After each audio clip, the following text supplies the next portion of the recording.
Hello, good morning, everybody out there, and welcome to the newspaper review here on Newsbuster TV. My name is Jennifer Rose, and I have with me this morning my partner and co-analyzer on this show.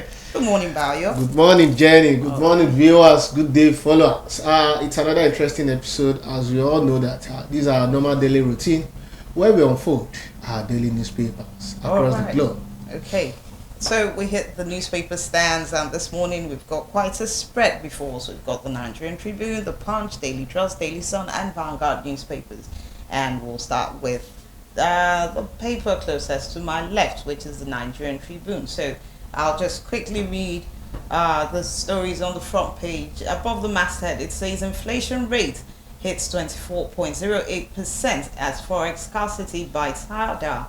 TPPE wants federal government to tweak policies, give producers and citizens relief. Then below the masthead, amid subsidy question, FG says no petrol price increase. You can get that on page 4.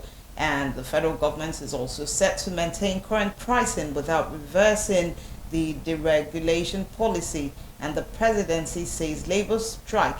It's the threats by labor to strike is premature. All right, let's check out those two. The inflation rate is really getting harder. Honestly, from my end here also, from the Vanguard newspaper, inflation hits 24.8% as Nigerians struggles with high food price. That's also the same to story, what Nigerian Tribune is saying as regard the inflation rate, talk of the food price. Similarly, here on the Daily Trust, it's the big story. Bags of rice, maize, beans, sugar, gari on weekly increase. Where are we going in this country? Where are we really going? That is the question. So much negativity on this issue because people can barely feed. I mean, when people have gotten to that stage where they can't feed, that means it's a big problem. As of last year, when a lot of Nigerians felt things were out of hand, we had the inflation hitting about 17.29%, but right now we're seeing 24.08%, and it's not getting better. I think at this point, let me even speak on behalf of the masses because it's all affect everybody across the globe, even especially Nigerians.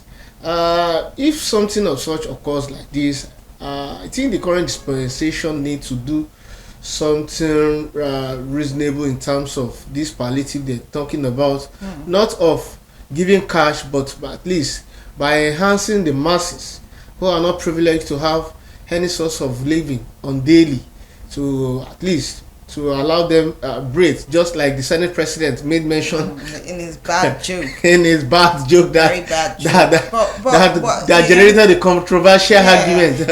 And we need to ask the government. The government needs to tell the people: do we have food reserves? I mean, most countries there's always a reserve place where food is stored in times of emergency, or when it gets to inflation, or people are seeing things like this. So what is the government really doing? It's not about sharing cash, because as far as I'm concerned, Nigeria does not even have that database to say we can utilize or channel cash to people through this. How many people are going to get it? How many people are banked in Nigeria? How many people have the national ID card, or even a voter's card that you can use and trace them? So these are things the government really needs to look into and work just on. Like I and you know that the way government operates in Nigeria, despite the fact that it's still the same party that is still leading the country right now, each government with its own decision. Like the previous immediate past dispensation, they said they engaged farmers, both the what's it called? Rice farmers, gari farmers, and all of that. They engage all of them at different level of the local government, and to ensure stability of food and at least maximum production. But still, we are still suffering and battling food in this country today. At least I can still recall vividly the rice pyramid in Kaduna. Yeah. Where are they? Rice. Where is it today? In Kebbi, Disappeared. Sokoto, Disappeared. it just disappeared immediately after that tenure elapsed. I mean, it didn't even go the full length of the tenure. I think it was just a photo shoot. So now we've started again, another 4 years, just like a journey. Where are we? And if something of such, like I keep saying, keep rising, cost of living very on the increase side, both on the mainland and on the highland.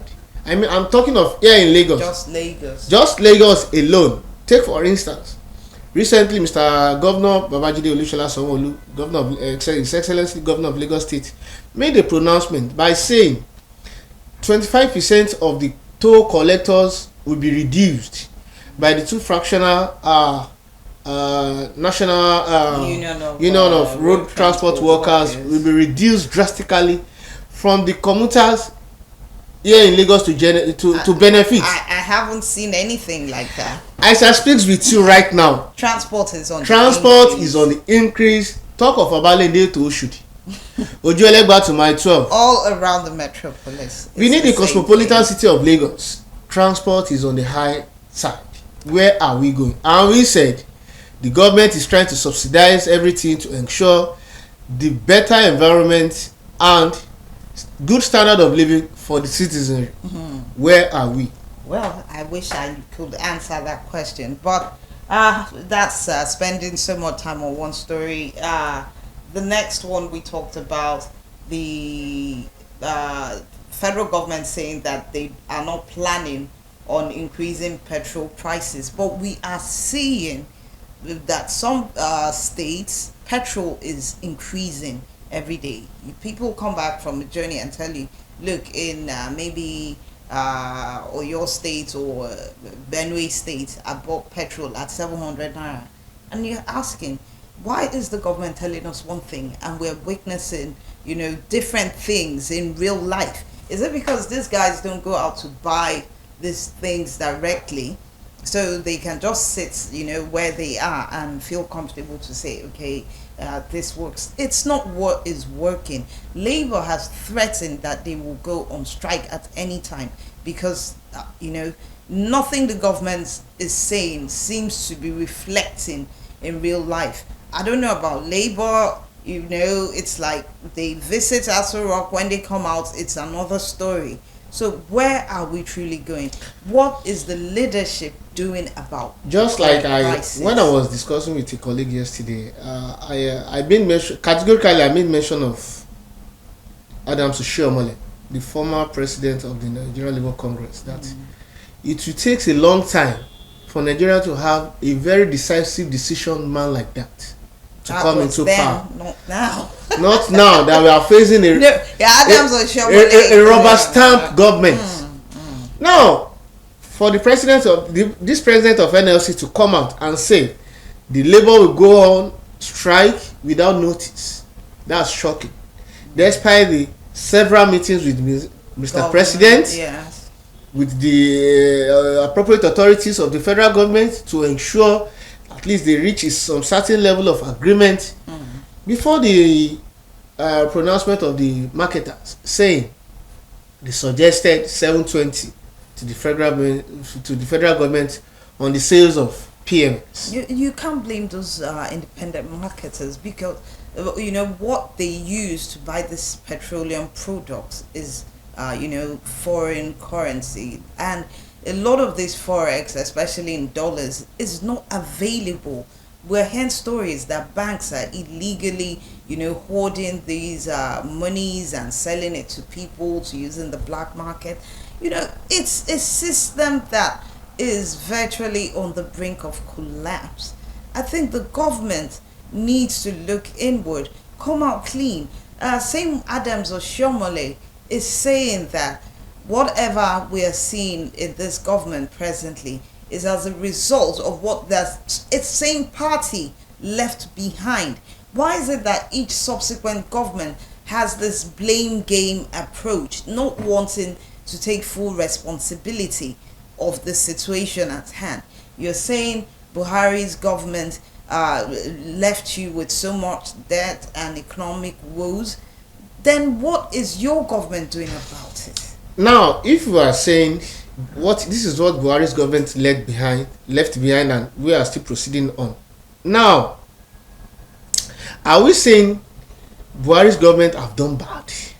Then what's not the purpose of the renewed hope that Nigerians are hoping on? Same party, same party, same government, same people of different states from different diversity. In fact, we really, I'm short of words. Well, let's not say too much on that, because the government has a way of clipping on people. And talking about clipping, another story on the front page of the Nigerian Tribune, and that story is on page 7. Federal government dissolves advertising body over approval of All Eyes on the Judiciary billboard. You must have heard that story. Yes, I've heard that yesterday, and I was like, well, if judiciary system of government can come back to as normal as we all know in the past, well, to God be the glory. But if everything still persists as it remains now, well, let God see us through. Well, for me, I think that the federal government dissolving that body, it's a council within the advertising, federal government's advertising board, that they gave permission for billboards to be put up, because the truth is a lot of people have lost faith in the judiciary. That's what I'm saying. Yeah, so, and now you still want to make people aggrieved by saying they can't even air their views. These are independent views of people.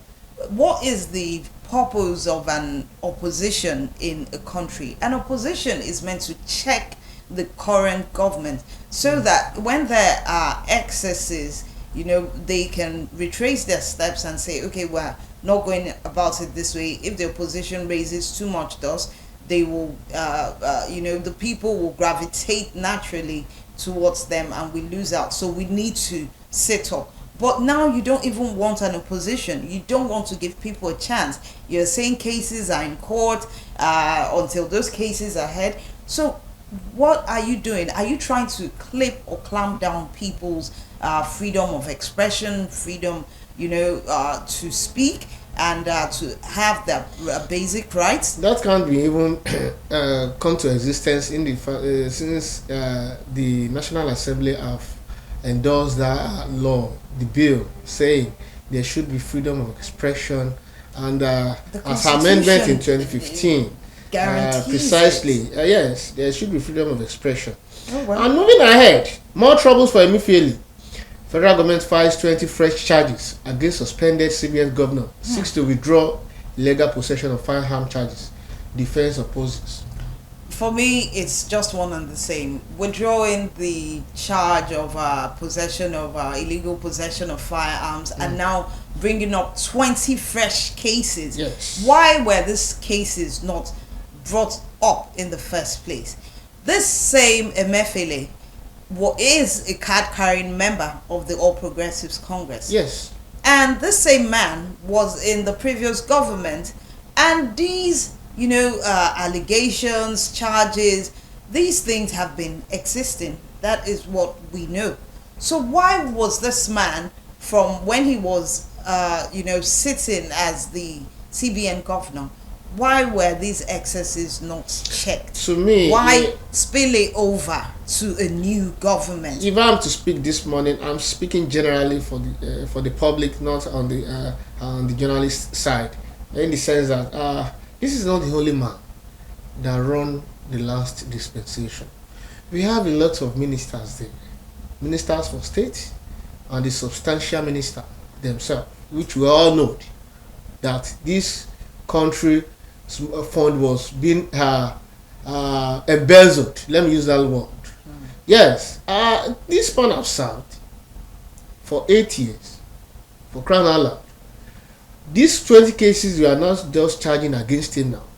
Like you said earlier, this must have come in line with the first count charge on the unlawful possession of firearms. that is being charged for. We all see what transpired at Kogi Federal High Court when the true federal agencies were battling themselves and fighting, molesting themselves nationwide, across the globe, taking in possession of who is going to take him to their custody, which is not. And so embarrassing.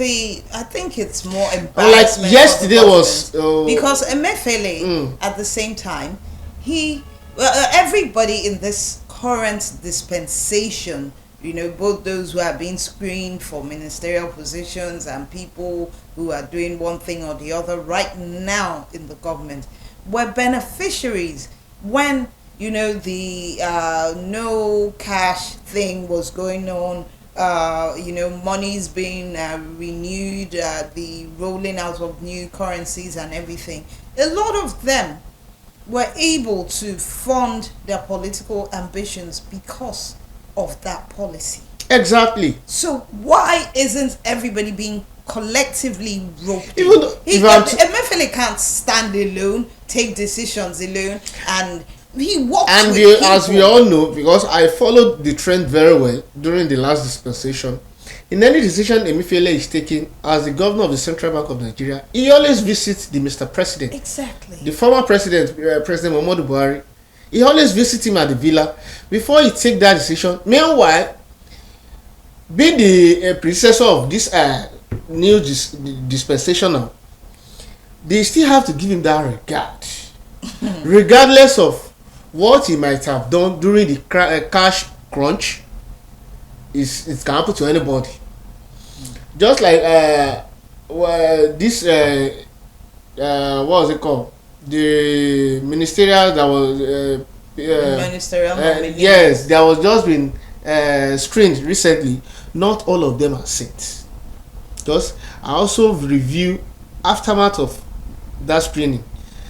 I saw some people that were just taking bow and going, based on the fact that they have their own people within the Senate. Of course. Many some senators are not even allowed to talk among them. Yes, some senators will jump up and cover for them and say, oh, this is our godfather in our region. This is person that has served for years as governor, as this who and were that. Screened, No, who have existing. Nigeria is not running one party system for crying out loud. So this government, I think the problem, we can't just keep on shouting government.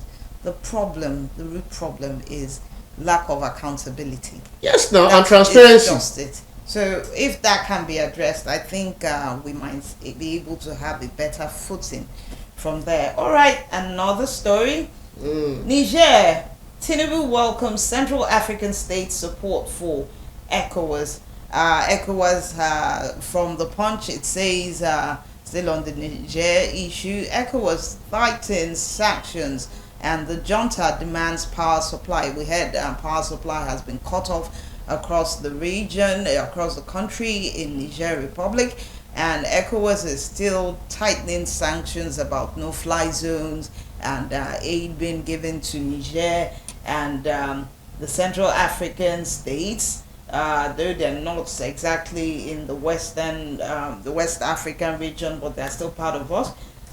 They are also trying to lend their support to ECOWAS. But the problem, or rather the issue, ECOWAS, yes, with the regional bloc, we try to secure security within the West African region and make things right. But is Niger the only country in West Africa that has suffered a coup? We have Burkina Faso, we have Senegal and other countries. Why is there not so much help to those other nations that the military took over? Why is Niger a particular problem? Why must the past president be reinstated? Why is there so much support? What is going on in Niger that is different from the whole of Africa? Before now, I think we've been very having a good synergy with the Niger before the present dispensation, and despite the present dispensation come to existence, I think the synergy has been on. Niger, to me, if I'm to say, they have their own reason for the coup to have come into the limelight. Definitely. Because we as Nigerians, I know that we can't be under one umbrella, suffering and smiling, no going front, no going back. We must voice out. Exactly. That was actually what transpired in this Niger issue. And no, being our own president, as the chairman of the present ECOWAS, trying to ensure that things have to be done in a polite manner, not under his regime. Something of such ugly incidents will come and go easily like that. And I think he has also applied a very diplomatic strategy to ensure that he called the Muslim scholars together to at least to bring peace between the two countries, especially we being our neighboring countries to Niger. And that's a welcome development. Oh, well, we hope the deliberations, especially the diplomatic channels, can be used meaningfully, because war or, attacks going on in Niger, it definitely will spill over into Nigeria.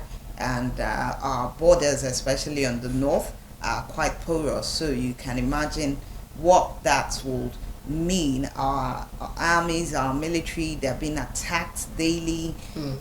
We can't afford that right now. So diplomacy, I'm fine with it. Let them carry on with it. All right, another story. Yes, we also have other stories here saying, yes, now helicopter crash. Villagers flee communities in Niger State. I think that was Mr. President also commiserated. Yeah, he commiserated with the lives of the officers that are lost. Another group says they have taken responsibility for that helicopter crash. I think that was the Boko Haram. They said they actually shot down the helicopter. I didn't know by this time, after so many years, we'll still be battling that insurgency as a country. Well, it hasn't been on the rise. That's the Boko Haram attacks. But I think this government should do better in areas where the past government failed. The past government one of their winning mandates was they promised that they would tackle Boko Haram within 3 to 6 months. It never happened. So we hope this government will learn and know how to improve and probably crush these insurgencies, finally, totally, and peace can reign all over our country. And also from the Vanguard newspaper on page 10, flood. Lagos issued red alert on our residents. Etiosa, Ojo, Ikeja, and others. Yeah, that's practically the whole of Lagos. I can't imagine Lagos being submerged. I mean, this is meant to be August break period, but we're still having rainfall intermittently. So thank goodness we've gotten those alerts, so people should know how to prepare against any oncoming floods. And also from the Daily Trust, after Tinubu, CBN's governor, meeting dollar crash to 790 at parallel market.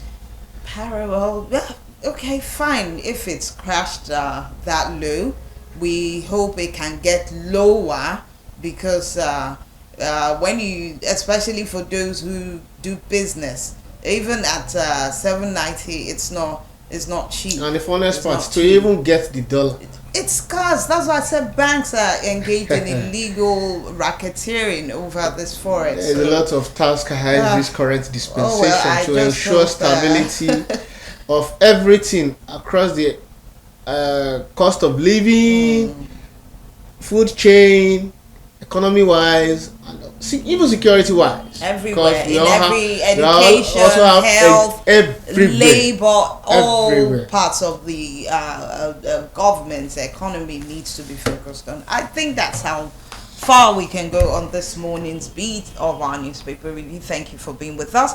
And of course, you can get more stories and news updates on our website. Just check out www.newsbusterng.com. and you get your latest stories for the day. You don't need to go to that newspaper stand. Just stick with us and you get everything.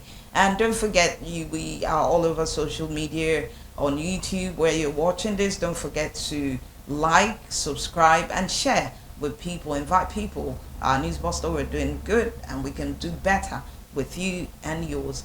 And we're on Twitter as well, so do your thing there, share, like, retweet, and everything in between. Thank you all for being with us. Bye. Thank you, viewers. Thank you, followers. Join us same time, same station tomorrow as we unfold another newspaper.